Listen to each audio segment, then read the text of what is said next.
కూటమి ప్రభుత్వానికి ప్రజాపక్షం పార్టీ నమస్కారములు.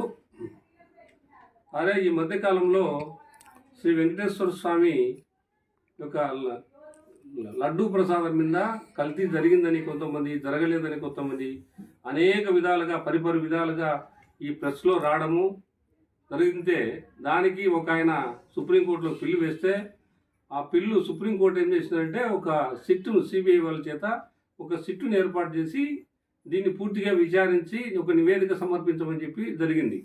ఆ నివేదికను ఏదో ప్రభుత్వానికి, రాష్ట్ర ప్రభుత్వానికి నిన్ననో సమర్పించారు.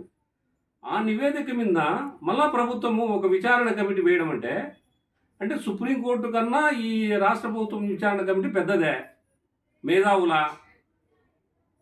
సో దీని మీద పదే పదే శ్రీ వెంకటేశ్వర స్వామి ప్రసాద లడ్డూ మీద కల్తీ జరిగిందని ఇట్లా ఈ విధంగా పుంకాలుగా వ్యాసాలు రాయడము. ప్రపంచవ్యాప్తంగా శ్రీ వెంకటేశ్వర స్వామికి భక్తులు ఉన్నారు. మీరు మన తెలుగు రాష్ట్రాల్లో తెగినా, తెలుగు వాళ్ళు తెగినా అందరికీ తెలుసు ఈ రాజకీయ స్వార్థం కోసం వీళ్ళన్నీ చేస్తున్నారని. బట్ ఇదే వార్తలు ఇంగ్లీష్ పేపర్లు వస్తే ప్రపంచవ్యాప్తంగా పోతాయి. సో ఈ విధంగా చేయడం మీరు స్వామివారి పవిత్రను దెబ్బతీయడం కాదా? ఎందుకు దీనికి ఇంతటితో పులి స్టాప్ చెప్పకూడదు? 2014 నుండి మీ కూటమి ప్రభుత్వం 2014 నుండి 19 వరకు రోజు లక్షలాది మంది ప్రజలు, భక్తులు వచ్చి శ్రీ వెంకటేశ్వర స్వామిని దర్శించుకొని లడ్డు ప్రసాదం తీసుకొని పోతా ఉన్నారు. సో ఏ ఒక్కరూ ఫిర్యాదు చేయలే ఎవరికి కానీ. అదేవిధంగా 2019 నుండి 2024 కూడా ఆ ప్రభుత్వంలో కూడా రోజు లక్షలాది మంది భక్తులు స్వామివారిని దర్శించుకుంటున్నారు, లడ్డు ప్రసాదాలు తీసుకుంటానన్నారు, అన్నీ జరుగుతున్నాయి.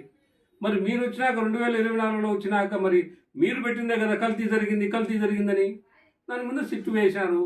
వాళ్ళు ఏం చెప్పినారో ఏమో తెలియదు. మళ్ళీ మీరు దాని మీద ఒక విచారణ కలిసి ఎందుకు ఈ విధంగా దీన్ని స్వామివారిని ఎందుకు అపవిత్రం చేస్తారు మీరు? కాబట్టి దయచేసి ఇప్పటికైనా మీరు దీని మీద పూర్తిగా మానుకొని మీరు స్వామివారి పవిత్రతకు భంగం కలిగించకుండా మానుకోవాలని ప్రజాపక్షం పార్టీ తరఫున విజ్ఞప్తి చేస్తున్నాం మీకు.